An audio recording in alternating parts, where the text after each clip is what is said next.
play that sound for me again with what Oprah Winfrey said the day before the election on the campaign trail for Kamala Harris? Could you play that sound for me again, please, to refresh everybody's memory? Play it again. If we don't show up tomorrow, it is entirely possible that we will not have the opportunity to ever cast a ballot again.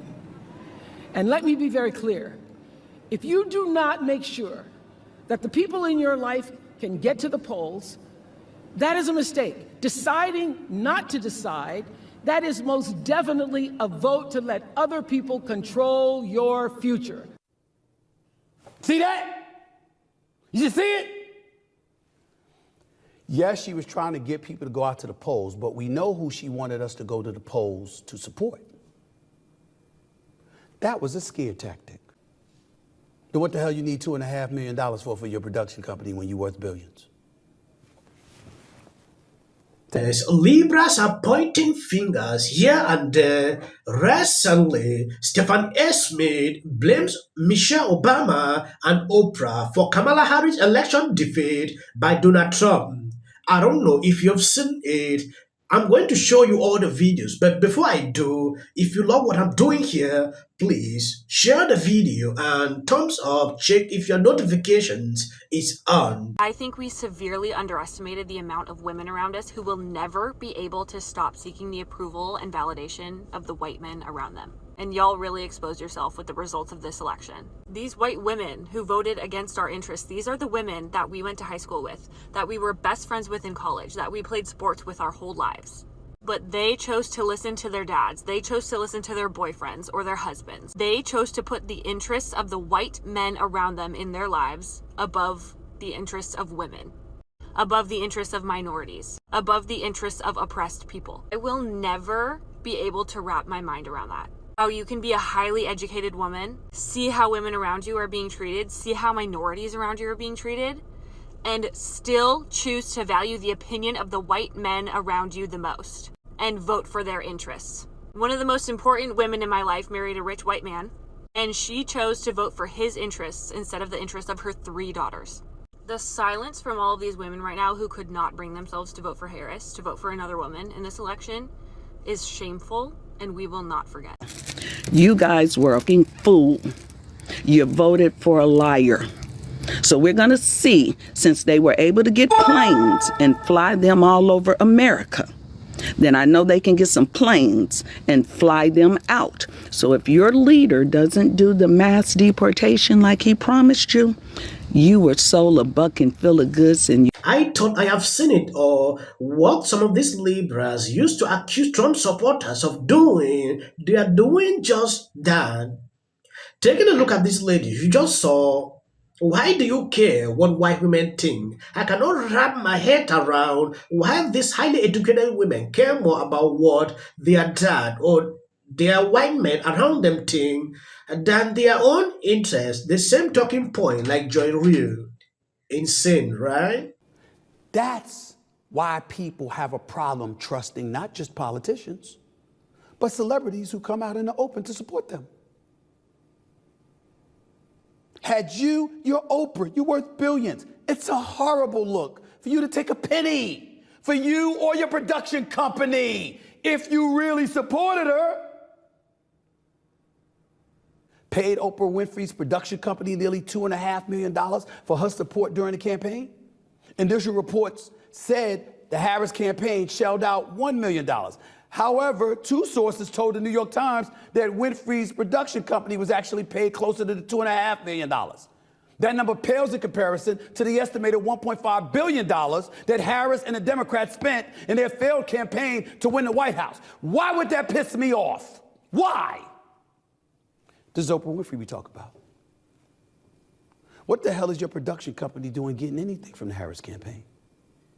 This is the same Oprah Winfrey that has donated to Cory Booker's campaign in the past.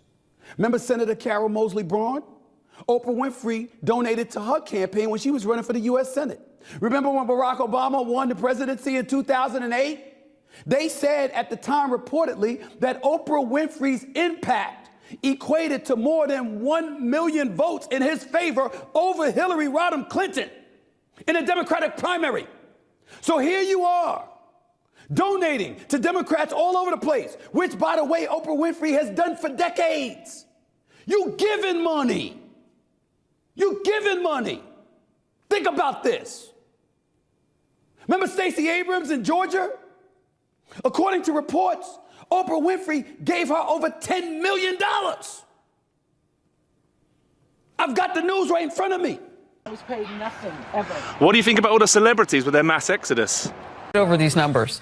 $10 million for Beyonce. Yes, Oprah posted this few hours on social media. Usually, I'm reluctant to respond to rumors in general, but these days I realize that if you don't stop a lie, it just gets bigger. I was not paid a dime. My time and energy was my way of supporting the campaign. For the live streaming event in September, my production company, Hapo, was asked to bring in set design, light, camera, microphones, crew, producers, and every other item necessary, including the benches and chairs we sat on. To put on a live production, I did not take any personal fee. However, the people who worked on that production needed to be paid and were. End of story. Oprah responded to that video, and a lot of people are trashing her on social media partaking to this. To make real change, he's got to not attack the left and not attack everybody. Let them all talk their but unite. Now it's time to unite everybody. There are a lot of skeptics out there who don't think President Trump is going to be about unity. What do you say to Joe Rogan's point? I think what Joe Rogan is saying is absolutely correct. And Donald Trump's going to be focused on those things. Look at the announcements he's already made. One of the key things is he wants to support a constitutional amendment to bring congressional term limits. That is something that overwhelmingly the American people have supported for a very long time. This is the greatest Democrat nightmare at this point. People who wrong Trump or struggle to persecute him are panicking. They are not even sleeping. Some are thinking to flee the country just because of that. If you are not guilty, you will not think like that. It is because you know you did something, and if the person decide to do the same thing to you, it will not be okay. I just pray that Trump should be able to look into his heart and forgive all these people. Yeah, and don't even do anything to them. But for those that actually did, they should face justice. The liberals have said, oh, Trump want to revenge. That is crazy. They raised $1 billion. I cannot believe how disconnected with reality her campaign is and how delusional the Democratic Party is to think that people are going to ignore everything that they are experiencing. The high grocery bills, the high gas prices, all of those things they are experiencing. And because a billionaire like Oprah Winfrey or an actress like Julia Roberts tells you to vote for Kamala Harris, you're going to vote for Kamala Harris. I actually saw so many liberals getting super excited every time Kamala had a new celebrity endorsement. But we all know for a fact that these celebrity endorsements are not free. The only reason these celebrities like Magic Johnson, Oprah Winfrey, Beyonce, the only reason these celebrities took time out of their day to attend a rally and encourage us, the American people, to vote for Kamala Harris is because they have been paid. Oh, is it true that they paid you $1 million for the endorsement for Kamala? Not true. Not true, okay. Hey, I want you to know what would change after doing this. I'm gonna shake it off. Figure out a way to say thank you. No matter how you disagree with someone politically, you should never pray for this. That guy. You mentioned that guy's name. He's such an absolute prick. I can't stand him. But anyway. Hey there. I'm guessing you're not doing great. Me neither. Let's be honest, it was a terrible night. What will the rest of us be doing on day one? Now, well, Bishop Vigano, he says that a lot of people were confused about why the sacrifice. But that's okay, because you know what? Listen.